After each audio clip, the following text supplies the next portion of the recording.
upon a time, a young woman named Maya decided to embark on a journey across the seas. Maya had always dreamed of adventure, of seeing the world beyond her small village, and discovering the wonders that lay beyond the horizon. With her savings, she purchased a ticket on a grand ship, the Horizon Star, and began her journey with excitement and hope in her heart. The first few days aboard the ship were magical. Maya marveled at the endless ocean, the breathtaking sunsets, and the gentle rocking of the waves. She spent her time writing in her journal, talking to fellow passengers, and dreaming of the new life she was about to begin. But one fateful night, as the ship sailed through a vast and empty stretch of sea, a fierce storm arose. The skies darkened and the waves grew monstrous. Lightning tore across the sky and the ship was tossed like a toy in the hands of an angry child. Despite the crew's efforts, the Horizon Star succumbed to the wrath of the storm. Maya clung to a piece of driftwood as the ship broke apart, the cries of passengers and crew fading into the roaring winds and crashing waves. She prayed desperately, "Oh God, if you are there, save me. Don't let me perish like this." The storm raged on, and Maya eventually lost consciousness, her body adrift on the merciless sea. When she opened her eyes, she found herself lying on the shore of a deserted island. The sun blazed down on her, and the sound of waves lapping at the sand filled the air. Maya sat up, her body aching, and looked around. There was no sign of the ship or other survivors, only an endless expanse of water on one side and dense jungle on the other. She was utterly alone. Maya's first reaction was relief. She had survived the storm, something many others had not.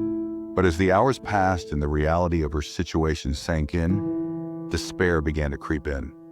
She had no way to call for help, no idea if anyone would ever find her, and no clue how she would survive. Still, she refused to give up. That evening, as the sun set in a blaze of orange and pink, Maya knelt on the sand and prayed, "Oh God, please help me. Send me a sign, a miracle, anything. I don't know how long I can survive here alone." Days turned into weeks, and Maya settled into a routine. She drank water from coconuts and caught fish from the shallow waters near the shore. She built a small shelter using palm leaves, driftwood, and materials salvaged from the wreckage that had washed ashore. Every morning she prayed for rescue, and every evening she went to bed disappointed, but still clinging to a thread of hope. Over time, her prayers grew more desperate. "God, are you even listening?" she cried one evening. "Have you forgotten me? Do I not matter to you at all?" But no answer came, only the sound of the waves and the rustling of leaves in the breeze. One day, while Maya was out gathering firewood, a gust of wind swept through the island. When she returned to her shelter, she was horrified to see it engulfed in flames. A stray spark from her cooking fire had set it alight, and now the little home she had painstakingly built was being reduced to ashes. Maya fell to her knees, tears streaming down her face. "Why, God?" she screamed at the sky. "Why would you do this to me? I've prayed to you every day, begged for your help, and this is how you repay me? You've taken everything from me." She spent the rest of the day in despair, sobbing on the beach as the sun set. Exhausted from her grief, she eventually fell into a fitful sleep on the sand. The next morning, Maya was awakened by a strange noise. It was a deep, rumbling sound that grew louder and louder. She sat up, her heart pounding, and looked toward the horizon. There, in the distance, was a ship. Maya couldn't believe her eyes. She scrambled to her feet and waved her arms frantically, shouting at the top of her lungs. The ship was drawing closer, and soon she could see figures on the deck, waving back at her.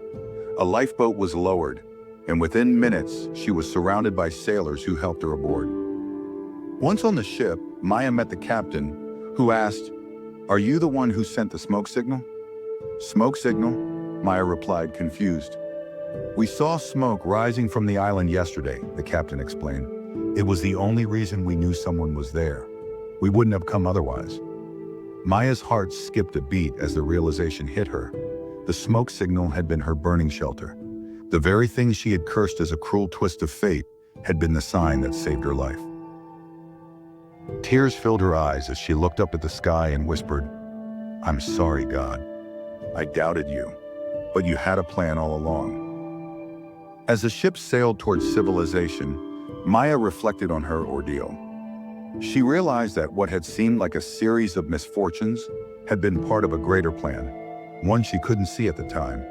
The burning of her shelter, which she had thought was the final blow, had been the very thing that led to her rescue. Maya learned a profound lesson that day. Sometimes life doesn't go according to our plans because a greater plan is unfolding. Even in our darkest moments, when it feels like everything is falling apart, there is often a purpose behind the pain. From that day forward, Maya lived with a renewed sense of faith. She understood that while she might not always understand God's ways, they were always for her ultimate good. She carried this lesson with her, sharing it with others whenever she could. This story reminds us that life is full of challenges and setbacks, but they are often stepping stones to something greater. When faced with adversity, we must trust that there is a purpose behind it and keep moving forward with faith and determination.